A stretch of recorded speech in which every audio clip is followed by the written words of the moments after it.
भोग तजा मन, मरा न इंद्री भोग तजा। वो सुमिरन करना क्या जाने, सुमिरन करना क्या जाने। तुम्हारी शंका का समाधान ये है कि न मन मरा, न भोग हटे, न रोग गए, न शक्ति आई, न भक्ति की, न युक्ति मिली, न मुक्ति मिली। देखिए क्या कह रहे हैं संत महापुरुष कि जिसने मन को मार दिया, जिसने तन को विषय भोगों से बचा लिया, मन मरा न इंद्री भोग तजा, वो सुमिरन करना क्या है। अब आप शिकायत करते तो सुमिरन बनता, ध्यान नहीं बनता, भजन नहीं बनता, लेकिन क्यों नहीं बनता, किस कारण नहीं बनता? वो ये कारण कि मन को जब तक विषयों से नहीं हटाओगे, विषय रस पिला रहे, विष का रस, अरे अमृत पिलाओ, नाम रस अमृत अमीर रस है, उसको पिलाओ तो ये अमृतत्व को प्राप्त हो जाए और जीवात्मा अमर देश की है, वो परे घर चली जाए।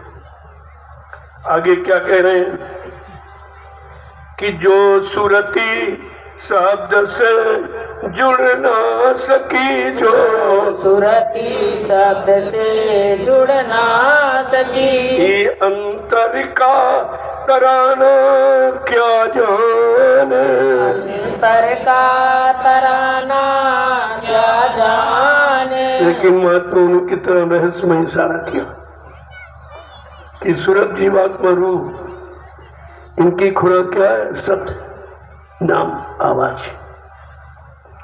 जिसे हिंदू महात्माओं ने ब्रह्मवाणी, आकाशवाणी, ईश्वरवाणी, अनहतवाणी, सदवाणी कहा और मुसलमान फकीरों ने कलमा और आयत का।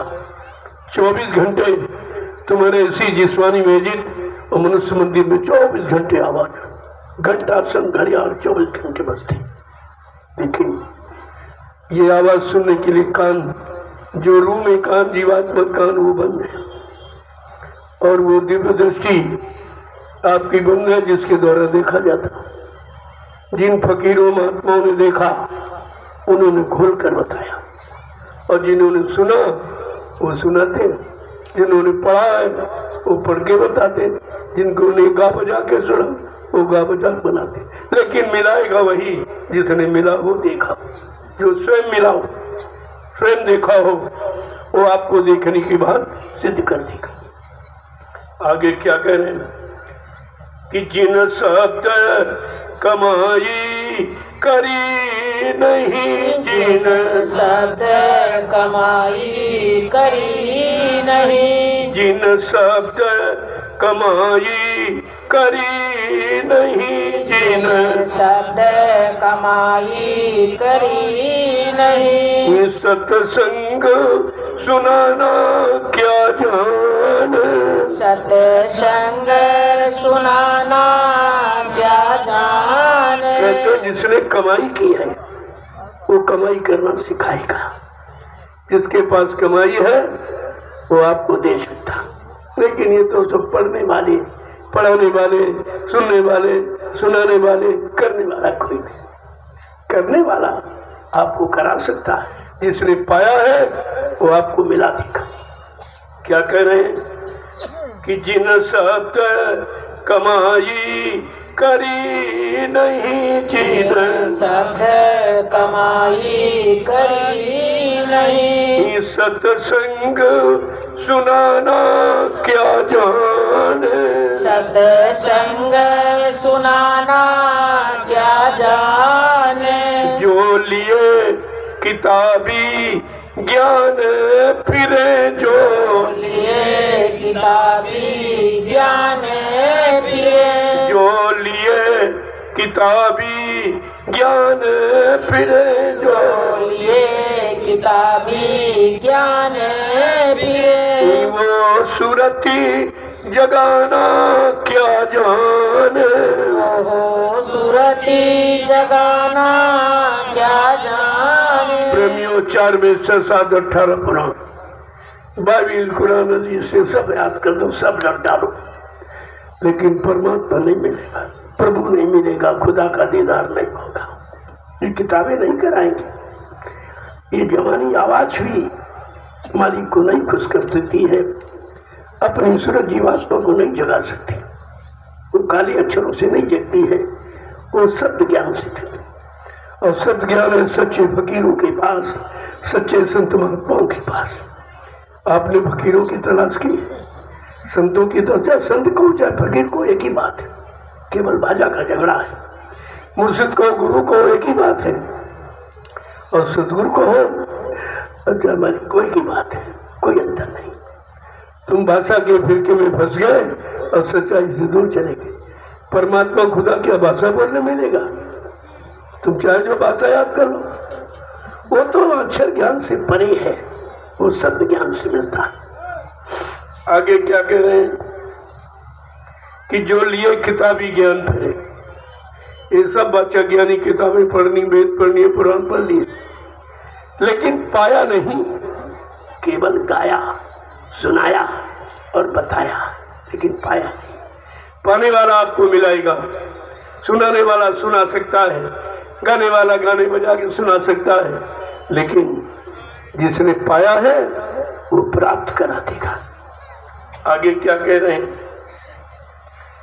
कि सतगुरु प्यार मिला जिनको है, सतगुरु प्यार मिला जिनको, जो सतगुरु प्यार मिला जिनको है, सतगुरु प्यार मिला जिनको, वो मान बड़ाई क्या जाने, ओ माने बड़ाई क्या जाने, अपमान बड़ाई क्या जाने, अपमाने बड़ाई क्या जाने। जिसको सतगुरु का प्यार मिला क्या, वो काल माया के झूठे प्यार, छोटी प्रीति में कभी नहीं फंसते। इसलिए महापुरुषों ने कहा है सतगुरु प्यार मिला जिनको, अपमान बड़ाई क्या जाने। आगे क्या कह रहे हैं, क्या कह रहे हैं कि साध वही कहलाता है, साध वही कहलाता है, जो गुरु वचन को नित माने, जो गुरु वचन को नित माने, सत्संग सार है जीवन का, सत्संग सार है जीवन का, ये जीव बेचारा क्या जाने, ये जीव बेचारा क्या जाने, सब फंसे काल के चक्कर में, सब फंसे काल के चक्कर में, ये सत्संग में आना क्या जाने, सत्संग में आना क्या जाने, त्यागी बैरागी साधक को, त्यागी बैरागी साधक को, मानी अभिमानी क्या जाने, मानी अभिमानी क्या जाने। इस साधक कितनी बात कही है कि त्यागी बैरागी साधक को, त्यागी बैरागी साधक को, मानी अभिमानी क्या जाने, मानी अभिमानी क्या जाने। ताते चेत करो सत्संगत, ताते चेत करो सत्संगत, गुरु वचन को सब माने, गुरु वचन को सब माने। लेकिन तुम तो उल्टा करते हो, उल्टा करते हो, गुरु के वचनों को भूल गए हो और नित्य प्रति भुलाते चले जा रहे। यहाँ याद कराया जा रहा और तुम भूलते चले जा रहे। कितनी जीव की बड़ी कमी। कैसे काल माया के जीवों ने सदगुरु के जीवों को बहका दिया, जबकि बाबा जी ने क्या कहा, कितना सिखाया आपको कि देखो काल के यहाँ दयाल की कदर नहीं है, और दयाल के यहाँ काल के जीव आते हैं। काल ने उनकी ड्यूटी लगाई है कि किसी जीव को सत्संग सुनने मत देना, संत सदगुरु पर विश्वास करने मत देना, इनको नाम की कमाई करने मत देना। जब सारी जीवात्माएं जाग जाएंगी और सब अपने घर चली जाएंगी तो मेरा देश खाली हो जाएगा। जब से दयाल ने अपना चरण काल नगरी में रखा है तो काल को बड़ी चिंता हो गई, लेकिन इसलिए जीवों के फंसाने के नाना प्रकार के उपाय जिनको तुम अच्छा समझते हो अपनाते। इतनी चिंता है काल को जीवों को फंसाने की, लेकिन दयाल को अपने जीवों को निकालने की करोड़ गुना ज्यादा चिंता है। इसलिए दयाल और काल में होड़ लगी। अब आपको समझना है कि तुम दयाल की तरफ जा रहे हो कि काल की तरफ जा रहे हो, दयाल की बात मान रहे हो कि काल की बात मान रहे हो। तुम अपने घर जाने की तैयारी कर रहे हो कि काल माया के देश में काल माया के द्वारा दिए हुए सामानों में फंसने की तैयारी कर रहे हो। कुछ तो आपकी समझ में नहीं आया। कितना समय निकल गया। कल मैंने आपसे कहा था सत्संग कर बहुत दिन बीते, मन अब छोड़ पुरानी बात। ऐ मन, पुरानी गंदी आदतों को छोड़।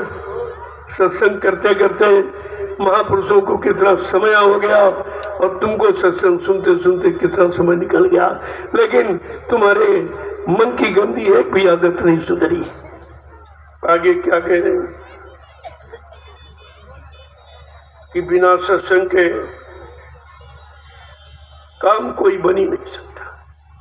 सत्संग जल जो कोई पावे, मैलाई सब कट कर जाना। देखो रामचित मानस क्या कहते, सत्संग जल मिलेगा तब मैलाई कर्मों की गंदगी धुलेगी, और यहाँ कहते हैं संगम का जल डुबकी लगा लो पाप करने चल जाएगी। कितना उल्टा संदेश ये राजा की तरफ से प्रजा को उल्टा संदेश दिया जा रहा, जबकि काम चेतन करेगा, जड़ नहीं करेगा। मुर्दा नहीं काम कर सकता, जिंदा करता।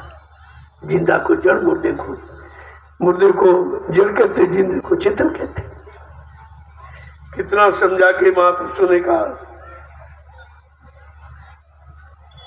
कि बिना सत्संग के अपनी बुराई समझ में नहीं आई, दूसरों की तो समझ ही नहीं सकते हो। गोस्वामी महाराज ने यह भी लिखा कि अगर बुद्धि में विवेक ज्ञान लाना चाहते हो, निरख परख पहचान सत्य की तरफ करना चाहते हो, तो बिन सत्संग विवेक न होई, राम कृपा बिन सुलभ न सोई। कि बिना सत्संग के विवेक बुद्धि में हो ही नहीं सकता। ये कब बनेगा समय, जब राम की कृपा होगी। कौन से राम?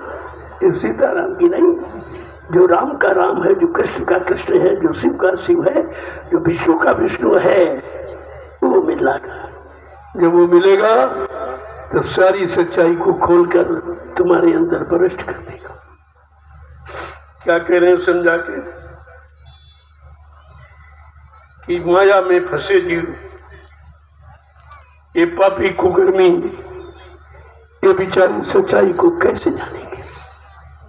क्योंकि माया ने सत्य का ज्ञान लोप किया है और उल्टा फंसाने वाला ज्ञान तुमको बताया, और उन्हीं की जिम्मेदारी ऋषियों की, मुनियों की, योगियों को, महर्षियों को, ब्रह्मचारियों को, अवतारी शक्तियों को, ज्ञानी विज्ञानियों की सबकी उल्टी बुद्धि हुई और सबने जीवों को फंसाया और किसी ने निकाला नहीं। बात निकलने की है, बात मुक्ति की कर रहे हैं और काम फंसने का करते।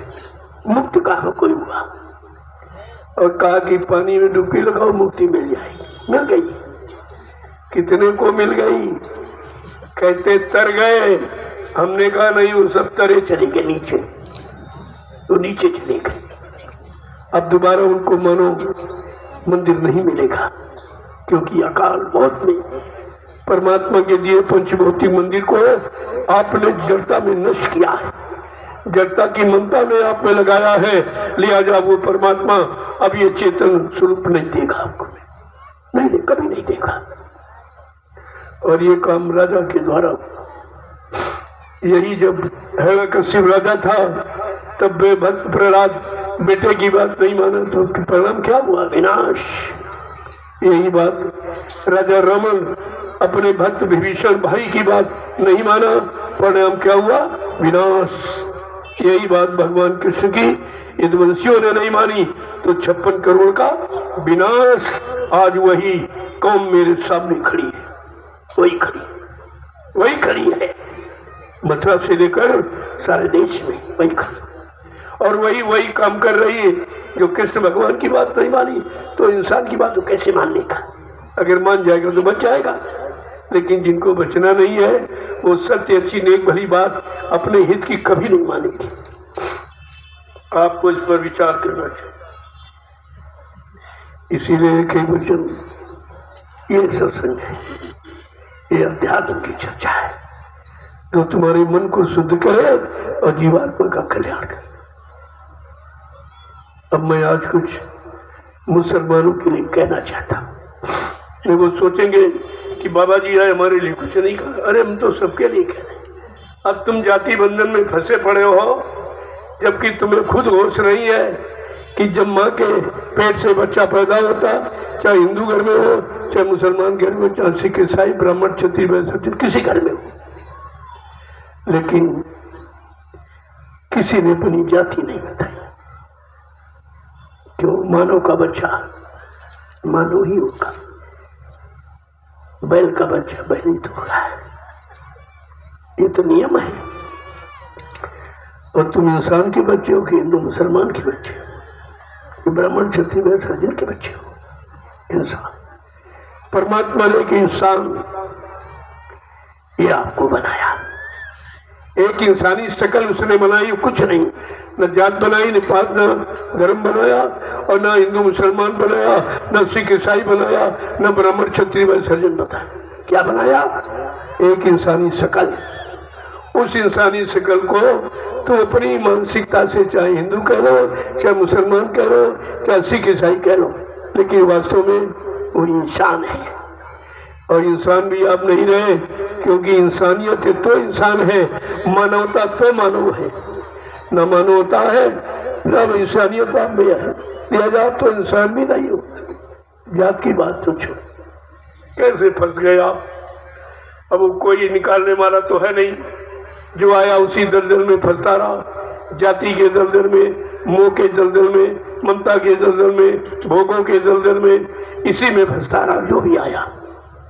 तुम्हें तो निकालने वाला चाहिए जो इस दलदल से अलग खड़ा है, और जिसके क्यों दलदल में अगर आप फंस गए, जितनी ताकत लगाओगे और नीचे जाओगे। ये उल्टा विधान है दल का, दलदल का विधान उल्टा है, क्योंकि तुम्हारे पैरों के नीचे कोई ठोस आधार नहीं है, इसलिए ताकत लगाओ नीचे जाओगे।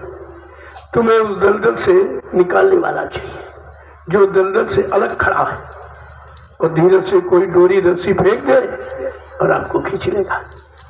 ये संत महात्मा फकीर जिनके पास शब्द की डोरी है, नाम की डोरी है, वो डोरी फेंक रहे और बराबर फेंक रहे, बराबर आपको पकड़ा रहे, लेकिन तुम पकड़ नहीं पा रहे उसको, फंसे पड़े हो, निकल नहीं पाए हो। इसलिए जब फकीर महात्मा आए, उन्होंने कहा मैं खुदा की इबादत कराने आया, खुदा से मिलाने आया।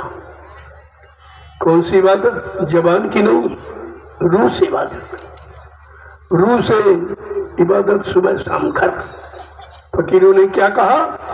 रूह से इबादत सुबह शाम कर, रहम करना ये रहमान का हुक्म है, बिना इसके खुदा दर्श पाना नहीं। और तुम्हारे पास रहम नहीं है, तुम्हारे पास दया नहीं है, तुम्हारे पास प्रेम नहीं है, तुम्हारे पास मोहब्बत नहीं है, तो तुम खुदा से कैसे मिलोगे? कहा खुदा से मिलने से पहले खुदा के बनाए जीवों से मिलो, खुदा के बनाए जीवों पर रहम दया करो तो खुदा तुम्हारे पर रहम दया कर देगा। इसलिए खुदा ने अपना नाम रहमान रखा कि तुम मेरे बनाए जीवों पर रहम करो, मैं रहमान बनकर तुम्हारे पर रहम कर दूंगा। लेकिन आप फकीरों के कलाम पैगाम को कभी सुनते ही नहीं हो, एकदम मनमुक्ता में आकर और आप घुस गए हो, घुस गए। खुदा ने हर जीवों को बनाया है। ये जितने जीव आप आंखों से देख रहे हो 4,84 लाख, इनमें जो रूह है जीवात्मा खुदा की, न ब्रह्मा की, न विष्णु की, न शंकर की, न रामकृष्ण की, न किसी देवी देवता की। रूह है खुदा की। और खुदा को खुद रूहों पर रहम करने के लिए जब खुदाई पैगाम फकीरों के जरिए सुनने को मिलेगा तब तुम्हारी रूह की हिफाजत हो जाए। वो रूह खुदा का दीदार करती। तो तुम चिल्लाते हो तो झूठ है, झूठी आवाज, क्योंकि जवान की इबादत कबूल नहीं होगी। जवान को आपने गंदा किया, तमाम पशु पक्षियों के मुर्दा मांस को खाया, तमाम बुद्धि नसों का प्रयोग किया, तमाम मजहब धर्मों की निंदा आलोचना बुराई की है, तमाम को अपशब्द गंदे शब्दों से लोगों को आपने इशारा किया, लिहाजा जवान तो गंदी हो गई। तो फकीर कहते नहीं, अब तुम्हारी गंदी जबान से इबादत कबूल नहीं होगी। तो क्या कहते, जिस्म जिस्मानी मस्जिद खुदा की है ये, रूह से कर इबादत सुबह शाम तू रहम करना, ये रहमान का हुक्म है, बिना इसके खुदा दर्श पाना नहीं। तुम 5-5 बार नमाज अदा करते बुलाते हो खुदा की, लेकिन एक बार भी बोलता है? कभी मिला? कभी बोला, कभी मिला? क्योंकि फकीरों ने कहा नहीं मिलेगा जब रूह से खुदा की इबादत, क्योंकि रूह खुदा की है। जिस्म तो रूह के रहने का मकान है, ये शरीर परमात्मा की जीवात्मा को रहने का मंदिर है, ये रूह के रहने की मस्जिद है। इसे हिफाजत करो, इसको दुर्गुणों से, इसको भोगों से, गंदे खान पान से, गंदी नीतियों कर्मों से इसको बचा के रखो, क्योंकि ये खुदा की इबादत के लिए मिला। यह सच्ची मस्जिद है, वो ईंट पत्थर वाली नहीं, वो तो इंसानों की बनाई हुई, वो खुदा की बनाई नहीं है, वो इंसान की बनाई, और ये खुदा की बनाई है। खुदा ने अपनी रूह को इसमें बैठने के लिए ये जिस्मानी मस्जिद बनाई है। परमात्मा ने ये मनुष्य मंदिर अपनी जीवात्मा के लिए बनाया और तुमने इसको गंदा कर दिया तो आपको सजा मिलेगी। किसी के मकान को गंदा करोगे वो खुश होगा? अरे इतना भी विचारधारा तुम्हारे अंदर नहीं, क्योंकि तुमने फकीरों की सोहबत नहीं की, फकीरों के पास कभी गए नहीं, उनकी तलाश नहीं की, और तुम कभी आपने उनको पहचाना नहीं। वो किस लिए आते हैं? तो फकीरों ने खुद कहा कि मैं किस लिए इस जिस्म में, जिस्मानी मस्जिद में अपनी रूह को मैंने क्यों दाखिल किया है? तो क्या कहते हैं कि है खुदा खुद में खुदी और खुद खुदा से दूर है, और जिस्म जितने देखता सब में खुदा का नूर है। देखो कितना सा नूर माने प्रकाश, नूर माने तजल्ली, लाइट उजाला, इसे नूर कहते। मोहम्मद साहब ने खुदा के नूर को देखा, तुमने देखा है? तुमको भी, तुम तो बहुत हल्ला मचाते हो, 4-4, 5-5 बार उठ के हल्ला मचाते हो, लेकिन प्रेमियों हल्ला में अल्लाह नहीं है, और सब मचाते। मैं सबकी बात कर रहा हूँ।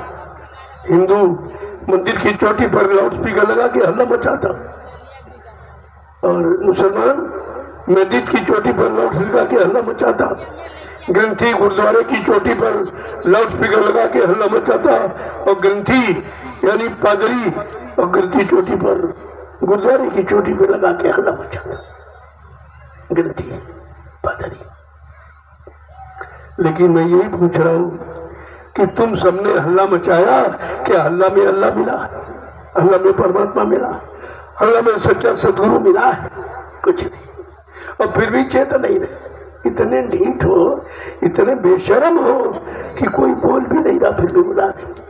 अगर किसी को 2-3 बार बुलाओ तो ना बोले तो आपको शंका हो जाती है कि ये नाराज क्यों हमसे। फिर उसकी नाराजगी का कारण ढूंढते हो, लेकिन खुदा की नाराजगी का कारण तुमने ढूंढा और वो नाराजगी फकीरों के जरिए मिलेगी। क्या किसी फकीर की तुमने तलाश की है? नहीं किया। फिर कैसे मिलेगा? फिर तुमको मिलेगा तो कैसे मिलेगा? और तुमने कभी ना प्रयास किया है। और संत महात्मा फकीर मुर्शिद कामिल अगर आए और तुमको बताए तो तुम उनकी बात मानते भी नहीं। इतना तुमने जिस्मानी मस्जिद को गंदा कर दिया। इसमें मुर्दा मांस डाल के जिंदा मुर्दा खाए, ये तुम्हारा भोजन है? अरे खुदा ने लाखों नियामत तुम्हारे खाने के लिए तैयार कर, जो किसी सृष्टि में किसी जीव के लिए नहीं बनाई। कितना खुदा परमात्मा तुम्हारे पर मेहरबान है। ऐ इंसान, इंसानियत को कायम रखने के लिए तुझे अपना भोजन करना चाहिए, अपना भोजन। और सभी जीव अपना भोजन करते हैं, लेकिन मनुष्य एक ऐसा जानवर है जो भोजन का भी विचार नहीं करता, सब खा लेता, सब कुछ नहीं देखता। तुम्हारे दरवाजे पर बनने वाले जीव, गाय भैंस बकरी, इनको देखो आप। अगर इनको आप हफ्ता सप्ताह भर भूखा रखो, कहो नहीं इनको चारा नहीं देंगे, इनको मांस खिलाएंगे, ये खाएगा मांस? ये जानवर है लेकिन मांस खाएगा, अपना भोजन कर सकता, क्योंकि इसको अपने भोजन की पहचान है। ऐ इंसान, तू कहाँ खड़ा है अपना भोजन पानी भी बोल के? तुझे अपने भोजन का भी ज्ञान नहीं। जब आहार का ज्ञान नहीं तो विचार तेरे अंदर अच्छे कैसे आएंगे? आहारों से विचारों का जन्म होता है। हमारे हिंदुस्तान की यही नीति है, यही शिक्षा है, यही मतलब यानी तालीम है। लेकिन आपने तो सब बोला दिया। अगर इस जानवर को प्यासा रखो कि इसको पानी नहीं शराब पिलाएंगे तो ये जान दे सकता, लेकिन शराब नहीं पिए। ऐ मानो, तू कहाँ खड़ा है? ऐ इंसान, तुझसे तो पशु नीक है, तेरे से तो पशु अच्छा है, जो कम से कम अपने भोजन पानी का जो ज्ञान रखता है। तुम्हारे अंदर वो भी नहीं कुछ। एक तो जानते नहीं हो, और फकीर महात्मा मुर्शिद कामिल अगर बताए तो मानने को तैयार नहीं। तो न मानने का परिणाम क्या है जानते हो? विनाश, विनाश, विनाश है। अब विनाश की तरफ जा रहे हो, फकीर महात्मा फिर भी आपको रोक रहे कि वो रास्ता तुम्हारे हित का नहीं, वो उधर तुम्हारे घर जाने का रास्ता नहीं है, उधर आबाद का नहीं बर्बाद का रास्ता है। लेकिन फिर भी तुम नहीं मानते हो, क्योंकि तुम्हारा खान पान खराब हो। जैसा करो आहार वैसे बने विचार, जैसा खाओ अन्न वैसा बने तन मन, जैसा पीवो पानी वैसी हो बेमानी। ये हिंदुस्तान, ये मजहबी मुल्क है, इसकी ये परंपरा, इसकी नीति है, और इसमें फकीरों का और संतों का संदेश है आपको बचाने के लिए। लेकिन जब मानोगे तब तो वो तो बचाने का काम करते हैं, कि उनका फर्ज है जीवों को बचाना, रूह जीवात्मा को नरकों में न जाने देना। अब तुम चाहे रूह कहो, चाहे जीवात्मा कहो, चाहे सोल कहो, चाहे सूरत, एक ही बात है।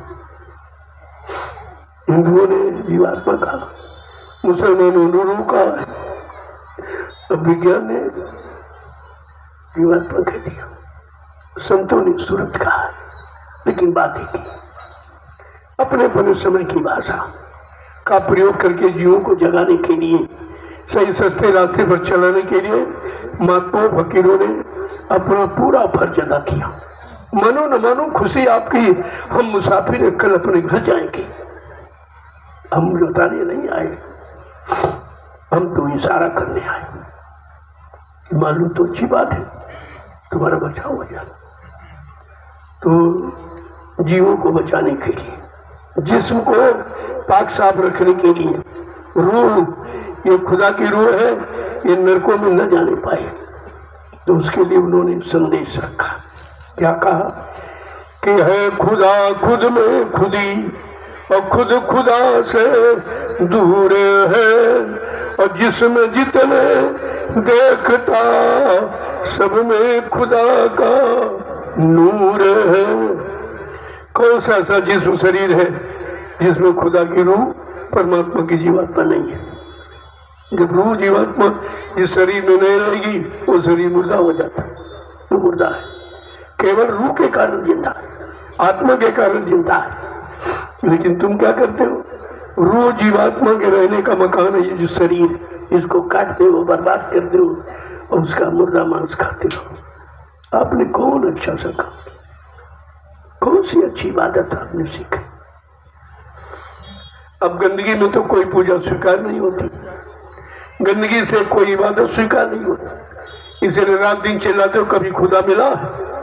अरे फकीरों से पूछते कि मैं 5 बार आवाज लगा के खुदा को बुलाता हूँ, लेकिन खुदा एक बार भी नहीं बोलता जरा कृपा मेहरबानी करके बता दीजिए हमारा क्या गुनाह है, क्या पाप किया। तो फकीर आपको बता देते कि तुमने खुदा की बनाई जिस्मानी मस्जिद को गंदा किया, इसका भोजन अलग है। जितने शरीर परमात्मा खुदा ने बनाए सबका भोजन अलग, और ये मनुष्य का भोजन सबसे अलग, क्योंकि भगवान खुदा को ये मनुष्य शरीर बहुत प्यारा। भगवान राम ने भी कहा है कि सब मेरे समय मन ऊपर जाए और 3 में आधी के मनुज में भाए। भगवान राम ने क्या कहा? सारी सृष्टि मेरी ही बनाई, इस सारी सृष्टि में जो जीव है उन जीवों में सबसे ज्यादा हमको इंसान प्यारा है। इसलिए मैं जब आता हूँ स्मृतुलो मंडल तो इंसानी शक्ल में ही आता हूँ, ये मुझे बहुत प्यारा। जो तुम्हारा बच्चा औलाद प्यारी होती है उसके लिए स्पेशल व्यवस्था करते, इसलिए परमात्मा खुदा को ये इंसानी शक्ल बहुत प्यारी, इसलिए अपनी प्यारी इंसानी शक्ल शरीरों के लिए उसने सबसे अच्छा भोजन, सीजन अनाज, सीजनल दालें, सीजनल सब्जियां, फल फूल मेवे, दूध मक्खन मलाई घी, इसको कहते हैं शुद्ध आहार, शाकाहार। इसी को कहते हैं। जब शुद्ध आहार करोगे शुद्ध विचार होगी, मन निर्मल होगा, आत्मा पवित्र होगी, चित्त शुभ चिंतन करेगा। लेकिन आपने तो खाना ही खराब कर दिया। जब खाना खराब हुआ तो विचार खराब हुए, विचार खराब हुए कर्म खराब हो गए, कर्म खराब हो गए तो सजा पाने के अधिकारी बन गए आप। क्या कह रहे हैं कि जिस्म जिस्मानी मस्जिद खुदा की है ये। क्या कह रहे हैं कि ये जिस्मानी मस्जिद है, ये खुदा की है, किसी इंसान ने, विज्ञान ने नहीं बनाया। ईंट पत्थर वाला मंदिर मस्जिद तो इंसान बनाता है, लेकिन ये पंच भौतिक जिस्मानी मस्जिद और मनुष्य मंदिर ये परमात्मा खुदा का बनाया। अब खुदा के बनाए शरीर को गंदा करते, खुदा खुश होगा कि नाराज? किसी के मकान को गंदा करो तो मकान मालिक खुश होगा कि नाराज होगा? इतनी भी बात तुम्हारे समझ में नहीं आई। तो क्या कह रहे हैं कि है खुदा खुद में खुदी और खुद खुदा से दूर है, और जिसमें जितने देखता सब में खुदा का नूर है। नूर माने प्रकाश। सब जितने जिस्म हैं सब खुदा के बनाए हैं, और खुदा ने सारे जिस्मों में अपनी रूह को बैठाला। बिना रूह का कोई जिस्म नहीं। जब रूह नहीं होगी तो जिस्म मुर्दा हो जाता है। आगे क्या कह रहे? रहम और ईमान मिलकर ये मुसलमान जाति बनी। मुसलमान कोई कौन जाति नहीं, मुसलम ईमान रहमान। मुसलमान एक पक्का जिसमें रहम ईमान वो है मुसलमान, कोई कौन जाति। आपका ईमान तो खत्म हो गया। कितने जीवों को मार डाला, खुदा के बनाए जीवों को मार डाला, काट डाला और उनका गंदा मुर्दा मांस खाया। इसलिए तुमने इस जिस्मानी मस्जिद को खराब किया है, ये खुदा सजा देगा। क्या कह रहे हैं कि रहे में और ईमान मिलकर मुसलमान जाति बनी। गर रहम दिल से खो गया तू बन गया बेपीर है खुदा खुद में खुदी और खुद खुदा से दूर है, और जिसमें जितने देखता सब में खुदा का नूर है। क्या कह रहे? रहम और ईमान, जिसमें रहम ईमान वो है मुसलमान। मुसलमान को कौन जाति? तुम जाति पाति बना डाला, आपस में लड़ने लगे। लड़ने के लिए मनुष्य मंदिर है, जिस्मानी मंदिर लड़ने के लिए, पारस्परिक प्रेम प्यार मोहब्बत सीखने के लिए, सब पर रहम दया करने के लिए। लेकिन आगे क्या कह रहे हैं? कैसा कह रहे हैं?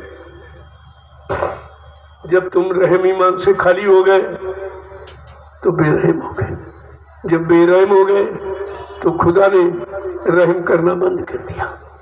आगे क्या कहे कि हर जिस्म जर्रे में खुदा ने रूह को दाखिल किया, हर जिस्म जर्रे में खुदा ने रूह को दाखिल किया, जिस जिस्म को तू काटता उसमें खुदा भरपूर है।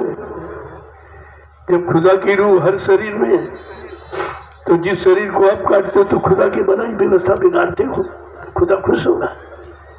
खुदा ने अपनी रूह को रहने का मकान ये चीज शरीर बनाया, और रूह का मकान जब काट डालोगे, खत्म कर दोगे तो खुदा खुश होगा कि नाराज होगा।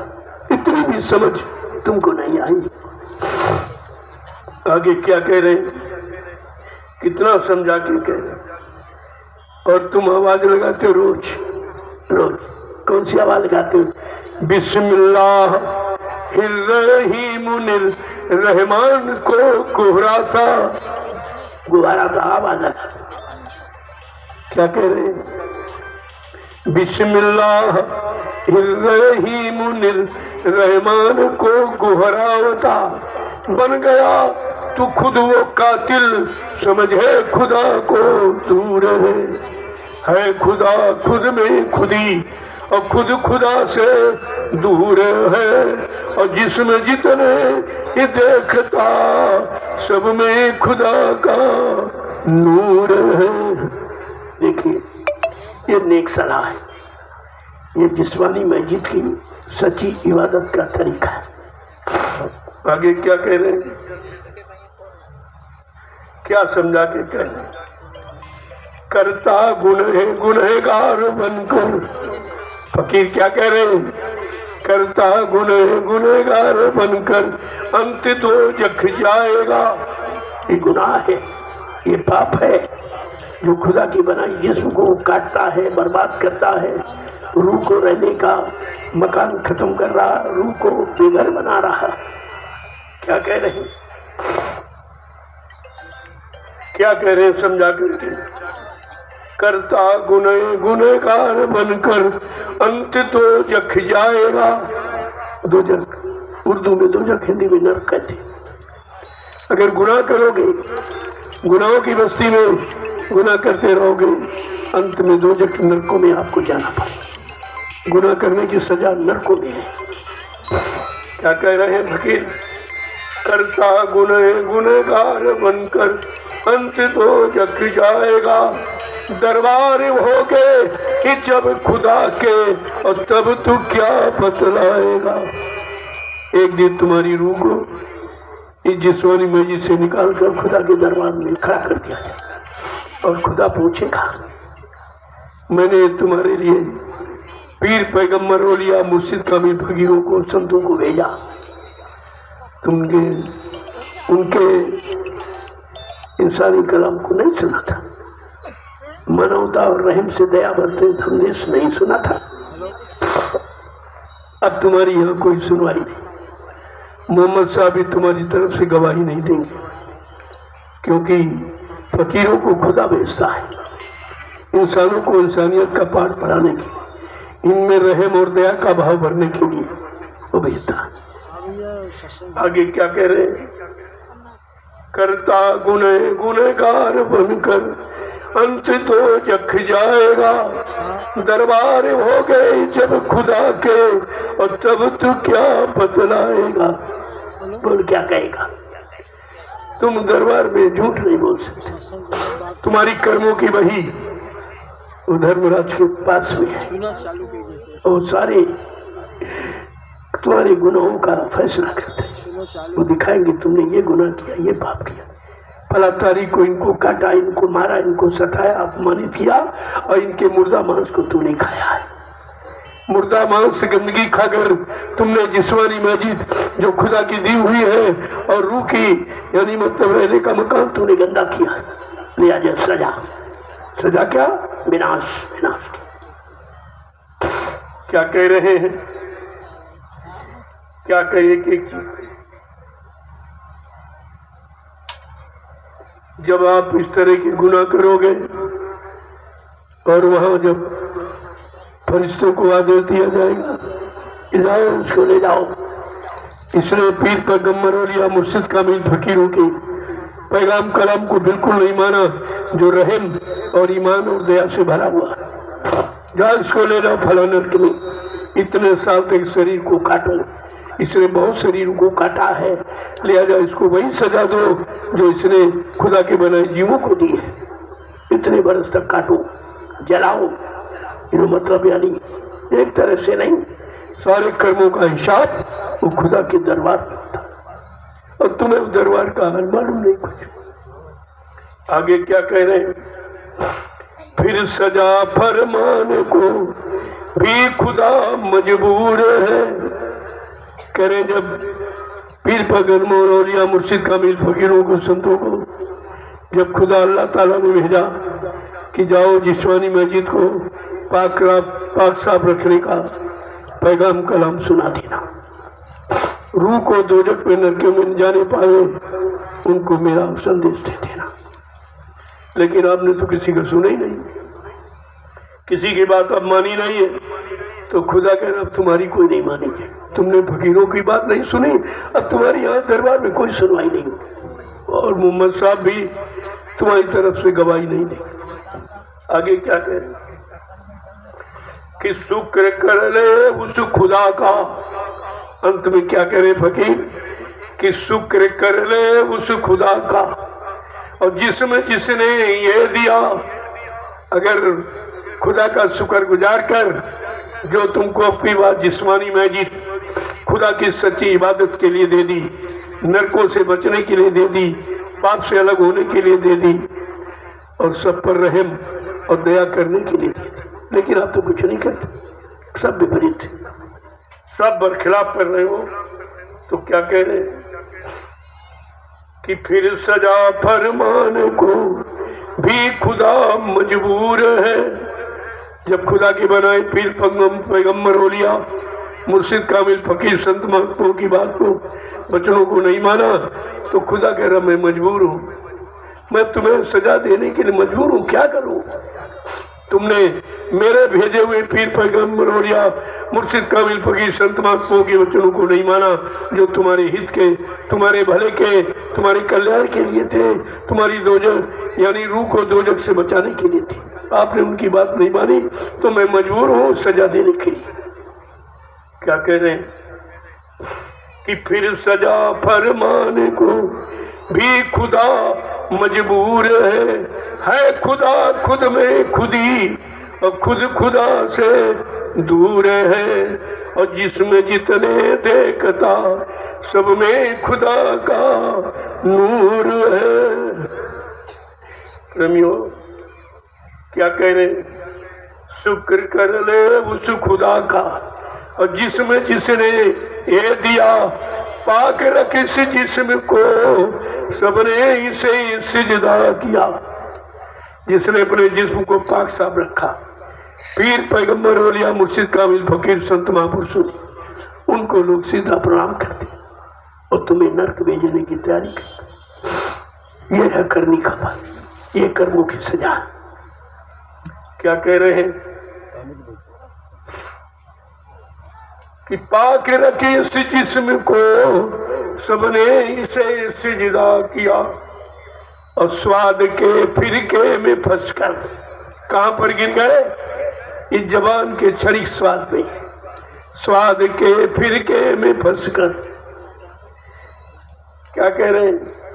स्वाद के फिरके में फंसकर क्यों पना मगरूर है खुदा खुद में खुदी और खुद खुदा से दूर है। और जिसमें जितने देखता सब में खुदा का नूर है। क्या कह रहे हैं कि अब फकीर आजू मेहनत करते, ये अब भी मान लो ये जिस्म फिर नहीं मिलेगा। खुदा बार बार मेहरबान नहीं होगा। एक बार मेहरबानी करके और तुमको ये जिस्मानी मैजिद दे दी है, तुम इसे पाक साफ रखो और इसे इबादत करो। इबादत माने चिल्लाना, इबादत माने अच्छी भली नेक आदत, इसको इबादत की। अब भी तुम्हारे लिए कि मुर्शिद हिदायत ये दे रहे हैं कि कम से कम अरे अब भी तुम अपने भले की बात सुनो। नहीं सुनोगे, नहीं मानोगे तो आगे खुदा ने कुदरत को चार्ज दे रखा। कौन सा चार्ज? विनाश का चार्ज देना। और जब विनाश का चार्ज कुदरत को मिल जाएगा तो कुदरत तो मेहरबानी करेगी नहीं, वो तो आदेश का पालन करेगी और फट से आपको उसी के हवाले कर देगी। इसलिए पीर पैगंबर औलिया मुर्शिद कामिल फकीर साधु संत महात्माओं के वचनों को सुनो और अपनी रूह को दोजख नरकों से बचाने के लिए उनके वचनों को समझो। वचन तुम्हारे बचने बचाने के लिए। नहीं मानोगे तो तुम जानो, तुम्हारा काम जाने। फकीरों का मतलब है सलाह देना। फकीर माने फकीर, जिसमें निर्मलता पवित्रता चरित्र दीनता सब भरी पड़ी, उसे फकीर कहते। फकीर कोई दाढ़ी कोई बाल मुड़वाओ कटवाओ ये नहीं, और तुम इसी में डिजाइन बनाते रहे। परमात्मा ने तो पूरी दाढ़ी दी थी, अब ये अपना परिचय देने के लिए कटिंग करते। कहीं मुझ काट दी, मुझ नहीं रखेंगे कहा। जिसके मुझ नहीं उसके कुछ नहीं, कुछ दया नहीं, कोई रहम नहीं, कोई ईमान नहीं, कोई धर्म नहीं, कोई मजहब, कुछ भी नहीं रहेगा। ये मुझ शान है, ये मुझ चेहरे की शान है जो तुम्हारा चेहरा देखने के काबिल बना रहे। लेकिन ये सब उल्टा, इनको उल्टा करना, इसीलिए उल्टे ही काम सब करते, सब उल्टा काम। और कहते हैं मुसलमान, ये उल्टा काम करने के लिए मुसलमान हो। अरे कम से कम कुछ तो समझो, कुछ तो विचारो। इसलिए फकीरों ने हर मोड़ पर आपको इशारा करके बताने का प्रयास किया कि मान जाओ, चेत जाओ, अभी आपके लिए वक्त, अभी वक्त है। गुनाहों से तू तौबा कर ले, फिर न कहना कि हमने सुना था पैगाम नहीं। अभी वक्त है, गुनाहों से अपने आप को बचा लो, नहीं तो इंसानी जिस्म आपको फिर नहीं मिलेगा। ये जिस काम के लिए बिना है, अगर उस काम में नहीं आपने लगाया तो दोबारा आपको नहीं मिलेगा, दोबारा देगा ही नहीं। क्योंकि जिस काम के लिए दिया है वो काम नहीं आप करोगे तो दोबारा नहीं। और यही आपको समझना चाहिए। नहीं समझोगे तो कहते हैं रहम करना ये रहमान का हुक्म है, बिना इसके खुदा दर्श पाना नहीं। आए हैं लेके पैगाम एक खुदा का, ये इन फकीरों को कोई पहचाना नहीं। दे रहे हैं हकीकत नसीहत किए, जिसको मुर्शिद बिना कोई माना नहीं। जिस्म जिस्मानी मैजिद खुदा की है ये, जिस्म जिस्मानी मैजिद खुदा की है ये। रूह से कर इबादत सुबह शाम तू, रहम करना ये रहमान का हुक्म है, और बिना इसके खुदा दर्श पाना नहीं। आए हैं लेके पैगाम खुदा का ये, इन फकीरों को कोई पहचाना नहीं। दे रहे हैं नसीहत ये हकीकत किए, और जिनको मुर्शिद बिना कोई माना नहीं। मुर्शिद माने गुरु, क्या गुरु करे मुर्शिद तो एक ही बात है। लेकिन जब फकीरों के कदमों में जाओगे, कदम बोसी करोगे, गुनाहों की माफी मांगोगे, तो फकीर दया करते, दया रहम की बरसात करते हैं और तुमको गुनाहों की बस्ती से निकाल कर तुम्हारी रूह को जगाकर खुदा के पास पहुंचा देते। लेकिन आप तो बात ही नहीं मानते, सुनते ही नहीं। अल्लाह बचाते, अल्लाह बचाने से कुछ नहीं। बगैर फकीरों के जरिए खुदा का दीदार किसी को हुआ नहीं है। तुमको कैसे हो जाए? तुम समझते हम ईंट पत्थर की मस्जिद बना देंगे और रोज अल्लाह मचाएंगे और खुदा मिल जाएगा? मिला? अरे अल्लाह मचाने से अल्लाह मिला किसी को? इतनी छोटी बात तो अभी तक समझ नहीं पाए, इसलिए क्योंकि वह फकीरों के कदमों में जाके मुर्शिद के कदमों में सिजदा करो, ये वक्त सारा बहम में गुजर जाएगा। अपनी रूह तवज्जो जगा ना सके, वैसे ये कीमती सब बिसर जाएगा। समझ चला जाएगा, फिर नहीं मिलेगा। ये जिस्मानी मस्जिद बार बार नहीं, ईंट पत्थर वाला मंदिर मस्जिद गिर जाएगा, टूट जाएगा, फिर बन जाएगा। लेकिन जिस्मानी मस्जिद और मनुष्य मंदिर अगर एक बार बिगड़ गया तो दोबारा नहीं मिलेगा, नहीं मिलेगा, दोबारा नहीं। इन पर सब पर रहम करो, रहमान का हुक्म मानो। रहमान का हुक्म मानोगे तो रहमान तुम्हारे पर भी रहम करेगा। अगर खुदा के बनाए जीवों पर आपने रहम नहीं किया तो वो खुदा तुम्हारे पर कभी रहम नहीं करेगा। कितना हल्ला मचाओ, कितना शोर मचाओ, कुछ होने वाला नहीं। तो आपको तो विचार करना चाहिए, लेकिन कुछ नहीं।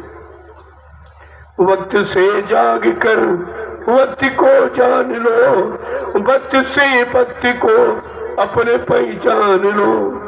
जो गया वक्त फिर हाथ आएगा नहीं, और गुरु ने सब कुछ इशारे में बतला दिया। आए हैं लेके पैगाम खुदा का ये, इन फकीरों को कोई पहचाना नहीं। दे रहे हैं नसीहत ये हकीकत किए, और जिनको मुर्शिद बिना कोई माना नहीं। कितना साफ साफ। वक्त से जाकर वक्त को जानो। वक्त किसी को माफ नहीं करता, और वक्त से जो जाग जाता, समझ जाता, वो वक्त का बुद्धिमान व्यक्ति कहलाता। लेकिन तुम्हारे अंदर तो कुछ नहीं है, कोई जागृत नहीं। इसलिए फकीरों को इसकी महिमा मालूम है कि यीशु खुदा की प्राप्ति के लिए मिला। अगर अब की बार ये इसी मारकाट हिंसा में गंदे खान पान में चला जाएगा तो दोबारा खुदा आपको फिर नहीं देगा। इसलिए महात्मा रोते हैं, उनको दर्द है, आपकी रूह से उन्हें दर्द है, तो वो रोते हैं। तुम हंसते हो, तुम अज्ञानी जीव हो, हंसते हो, उनको देख हंसते हो। एक बात आपको सोचनी चाहिए कि फकीरों के पैगाम कलाम हमेशा तुम्हारी हिफाजत के लिए होते, तुम्हारी रूह को दो जंगल को में न जाने पाए उसके लिए होते। लेकिन तुम उनकी बात ही नहीं मानते। दुआ दे, तब उनको रोना था। और क्या कहते हैं? खुदा तेरे बंदों का क्या होगा, खुदा तेरे बंदों का क्या होगा, जो रहम से खाली इन शैतानों का क्या होगा, खुदा तेरे बंदों का क्या होगा।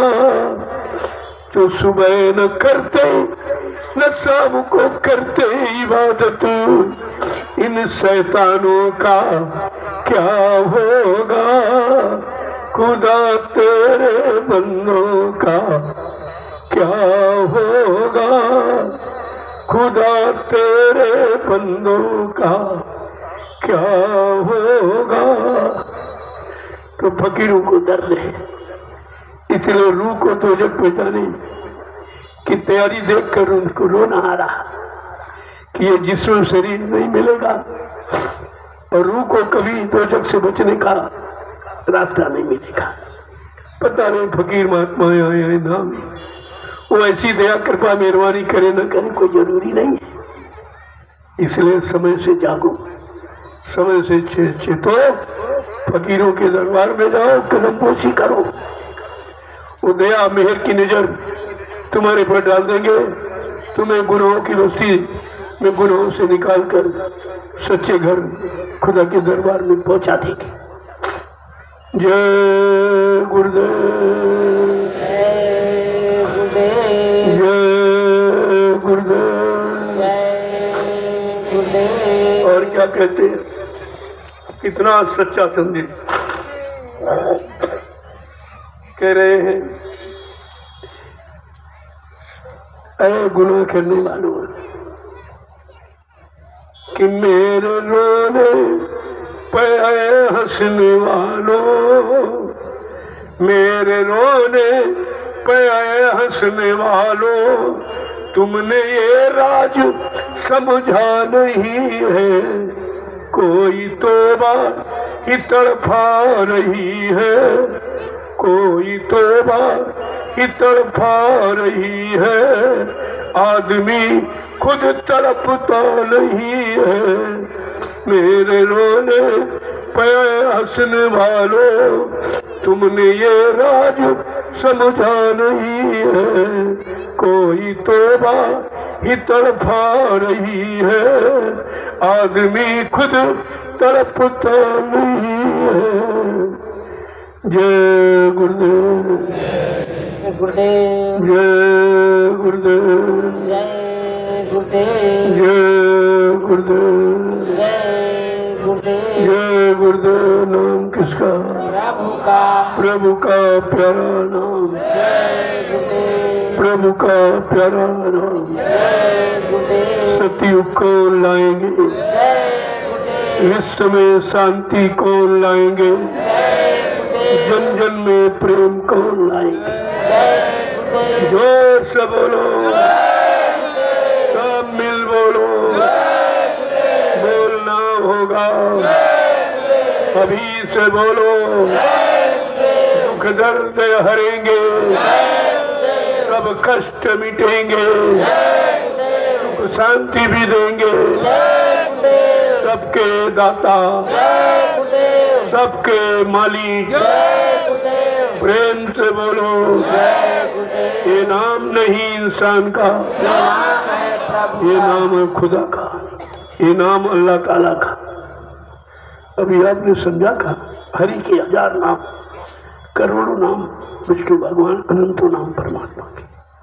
आपको करोड़ों नाम तो नहीं मालूम, उन्हीं नाम में से ये जय गुरु नाम खुदा का, ये परमात्मा का। ये संपूर्ण इंसानों को इंसानियत का पाठ पढ़ाने, सब में रहम दया लाने का। जय गुरुदेव, जय गुरुदेव। कल प्रेमियों कन्या पूजा, ये भी आपने कभी सुना नहीं होगा। हाँ, शादी में एक दिन कन्या पूजन होता है बस, फिर आप नहीं जाते, भूल जाते, पूरे जीवन भर गाली गलौज करते, अपमानित करते हो, बेइज्जत करते हो। लेकिन मैं कल एक ऐसा नमूना पेश करूंगा जो हिंदुस्तान का विश्व में कोई नहीं कर सकता, कोई कर नहीं, पहले भी नहीं किया, न सतयुग त्रेता द्वापर में किया, न कलयुग में भी नहीं किया। तो कल आप ठीक 7 बजे इसी मंच के सामने एक लाइन महिलाओं की, पुरुषों की, हाथ में झंडा लेकर खड़े हो जाओगे और आसपास के गांव में निमंत्रण देंगे। ये भी नाम काम किसी ने किया है। ये मैं इसलिए कर रहा हूँ कि सतयुग में सबको रोटी मिलेगी, पूछा नहीं जाएगा। अभी तो जिनको पहचानते हो, जिनसे नाता रिश्ता बनाए, उनको आप रोटी पूछते हो, लेकिन सतयुग की व्यवस्था कैसी होगी? सबको रोटी, सबको रोटी, सबको न्याय, सबकी सुरक्षा। मैं उसका एक ही प्रमाण प्रस्तुत कर रहा हूँ। सारे हिंदुस्तान में इन 12 वर्षों में मैं जितने कार्यक्रम करे आखिरी दिन कन्या पूजा जरूर करता हूँ। आसपास के ग्रामवासियों को पहुंचा, वो चाहे हिंदू हो मुसलमान, वो अपने कुछ भी मान लेंगे, मैं इंसान मानता हूँ और इंसान के मृत्यु हमारी हमदर्दी है। अगर हमदर्दी न हो तो क्यों आपको रोटी? कोई राजा प्रधानमंत्री रोटी देता बांटता है, प्रसाद कभी बांटता है, दया कभी बांटता है, रहम कभी करता है। ये महात्माओं का विषय है, ये राजाओं का विषय, राजा का विषय भोग है, महात्मा का विषय योग है, बड़ा अंतर है। कल आप ठीक 7 बजे यहाँ पर इकट्ठे हो जाएंगे और ग्रामवासियों को निमंत्रण दें। महिलाएं और पुरुष, ये कन्याएं नहीं जाएंगी, कन्याएं भंडारों में प्रसाद बनाने में सहयोग करेगी, ये गाँव नहीं जाएंगे। और पुरुष पुरुषों को बताएंगे, महिलाएं महिलाओं को बताएंगी कि आज आप लोग अपने घर में चूल्हा नहीं जलाएंगे, तुम्हारे लिए भंडारों में भोजन प्रसादी तैयार किया। ये प्रसाद है, भोजन तो रोज घरों में करते हो, लेकिन ये महाप्रसाद है जिसके खाने से तमाम बीमारी परेशानी दुख दर्द आपके चले जाएंगे। ये कोई नहीं करता, ये जुक्ति किसी के पास नहीं। यही से आपको सच्चाई आंख लेनी चाहिए। सच्चाई के दरबार में है, जहाँ सच्चा काम है, जहाँ रहम दया का काम है, जहाँ निस्वार्थ काम है।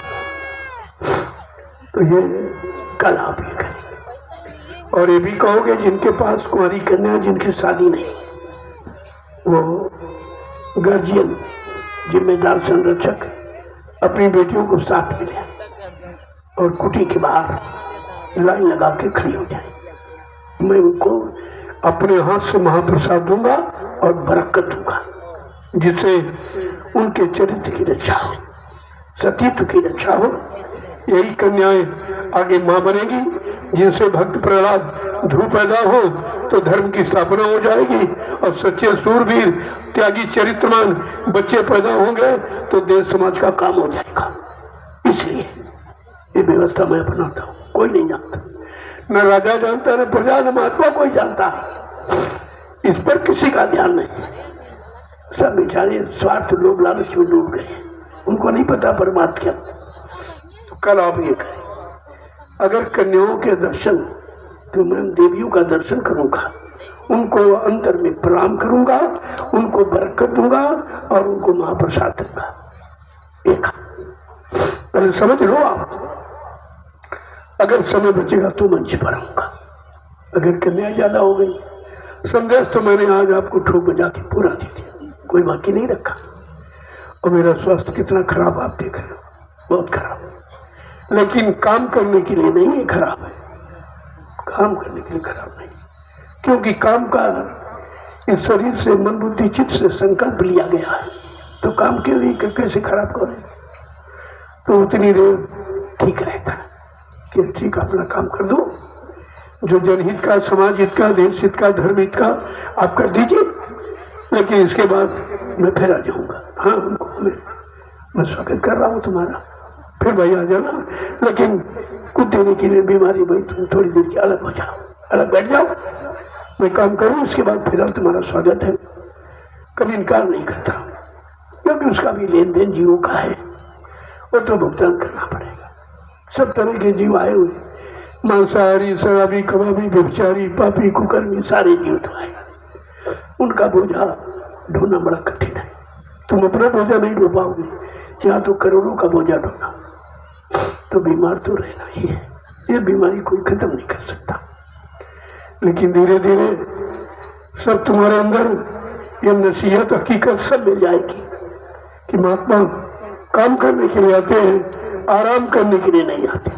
धन कमाने के लिए, मान सम्मान कमाने के लिए, कोई राजा कर्मचारी अधिकारी बनने के लिए नहीं आते, सेवक बनकर जीवों का काम करते हैं। जय गुरुदेव। अब आप कल की तैयारी करो, अब मैं भी चलूँ, क्योंकि यार बड़ी मेहनत कर रहा हूँ। देखते हो आप, सुबह भी मेहनत की, अभी आए तब मेहनत की, अभी कर रहा हूँ, अभी पीछा नहीं छोड़ेंगे। रोड पर बैठो तभी रोके, अब उनकी श्रद्धा सिद्धा को कैसे ठोकर मारे, ये हमारे धर्म में नहीं है। हमारी मानवता इंसानियत नीति में ये नहीं है कि ठुकराना। जय गुरुदेव। कला पूरी चार को। और मैं अब आप जा सकते हो, जिसको जाना हो, जरूरी काम हो, जा सकते हो। आदेश हो गया। और जरूरी नहीं तो इससे बड़ा जरूरी कोई काम नहीं। जो यहाँ होगा इससे बड़ा जरूरी तुम्हारा काम नहीं है। ये जरूरी, ये जरूरी जिसको तुम गौड़ समझते, ये मुख्य है। और वो मुख्य नहीं है जिसे मुख से वो गौड़ है। लेकिन अभी इतना ज्ञान, इतनी पाक साफ बुद्धि आपकी नहीं है कि गौड़ और मुख को समझ सको। गौड़ क्या, मुख्य क्या। जय गुरुदेव। चलिए आप लोग तैयारी करो कल की। प्रसाद साथ कन्याओं के लिए बना लो, कम पड़ जाओ। और तुम्हारे पास जितना प्रसाद, जितनी शक्ति हो, उसी के अनुसार निमंत्रण देना। कन्याओं को उसी अनुसार बुलाना, ताकि बाद में कोई इधर उधर की बातें ना हो। और जो भी सेवा कर रहे हो मन लगा के पाक साफ दिल दिमाग से करो तो लाभ मिलेगा। जरा सा गंदी बुद्धि कर ली तो तुम समझते हो, मैं सब जानता हूँ, लेकिन कहता नहीं हूँ ताकि तुम्हारा अपमान हो। कहने के पहले समझ जाओ तो ज्यादा अच्छी बात। कि इधर उधर सामान को रखना और उधर प्रेमी देते, उधर उधर सप्लाई करते, क्या मैं देख नहीं रहा हूँ, मैं अंधा नहीं हूँ। तो ऐसा कोई काम मत करो कि कुदरत की तरफ से आपको सजा मिल जाए। फिर मैं भी उस सजा को रोक नहीं पाऊंगा। रोकने के लिए तो बार बार आपको संकेत इशारा करता हूँ कि जो प्रेमी दे रहे हैं उनकी सेवाओं का दुरुपयोग मत करना, भारी सजा मिलेगी आपको। एक तो आप देते नहीं, जो देते हैं उनको सही जगह लगाते हैं। इसीलिए मैंने निर्णय ले लिया किसी के हाथ में कोई सेवा मत। मैं तो आपके सामने हूँ, दे दीजिए आप। और नहीं तो मैंने जय गुरुदेव आध्यात्मिक वैचारिक प्रचार समिति का गठन किया हूँ और भारत सरकार से उसको रजिस्ट्रेशन हो गया। आप खाता खुल गया, आप समिति खाते पर भेजो, खाते पर। और नहीं यहाँ मैं मौजूद हूँ, दे दीजिए। देखते तो आप कहते हो किस तरह से आपकी सेवाओं की सुरक्षा है और अच्छे से अच्छे काम में लगाना भी। ऐसा नहीं कोई अपने शरीर, अपने मान सम्मान, अपने गरुड़ गुमान घमंड पर नहीं खर्चा किया जाए, क्योंकि मेरा नहीं है। जब मैं अपना नहीं समझता हूँ तो तुम प्रेमियों के धन को अपना समझ के क्यों खर्च करते हो? क्यों अपराध कर रहे हो? क्यों अपराध सजा पाने का काम कर रहे हो? फिर परिवार में कोई घटना घटित हो जाएगी, बाद में आप रोओगे, चिल्लाओगे, मैं एक भी बात सुनने वाला नहीं हूँ। तो पहले आपको इशारा किया देता हूँ, इन सेवाओं का दुरुपयोग मत करो। ये अच्छी जगह लग जाएगी। जो बेचारे नहीं पहुंच पाते, नहीं जा पाते, वो आपको सत्संगी समझ के देते हैं और तुम्हारे अंदर सत्संगी है नहीं बेचार, सत्संगी के कोई लक्षण ही नहीं आप पर। तो समझ लीजिए सारा ठीक है, ज्यादा अच्छा। जितनी सेवा जो खर्च हो रही हो खर्च, बाकी बचा के सीधे आश्रम बेचो। आश्रम सबके लिए तैयार किया, वो मेरा नहीं है, वो आपका है, आपकी व्यवस्था का है। कि जो आगे प्रेमी जाएंगे, जब भगदड़ मचेगी सारे हिंदुस्तान विश्व में, तब लोग कहाँ जाएंगे? क्योंकि सब जगह भगदड़ मचेगी।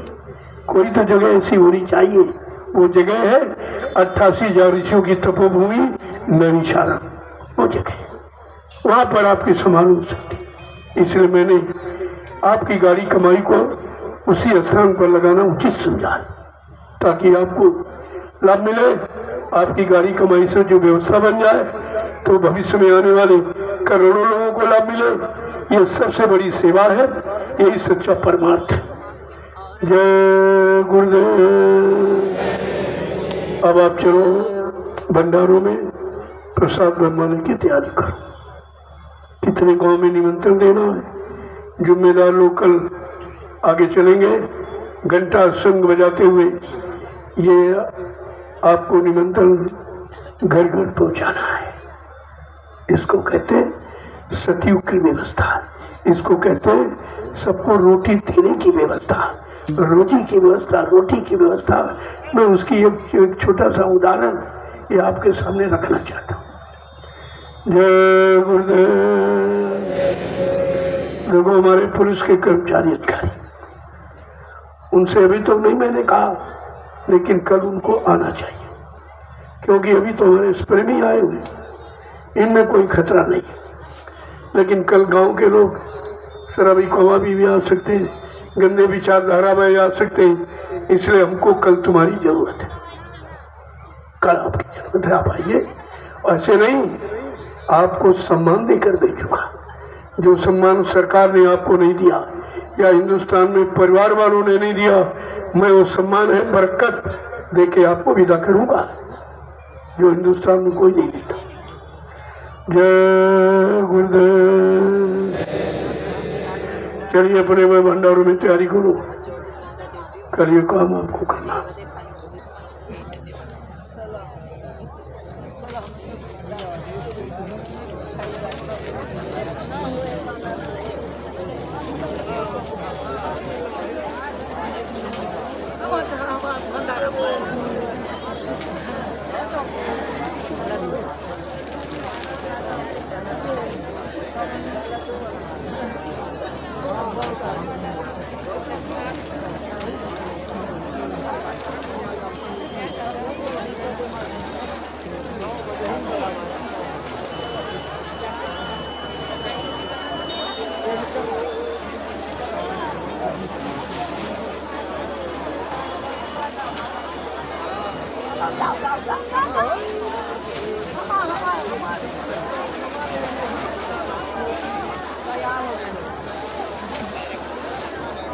देखा दादा भगवान कितने कहते हैं, एक बार रहम और ईमान हो।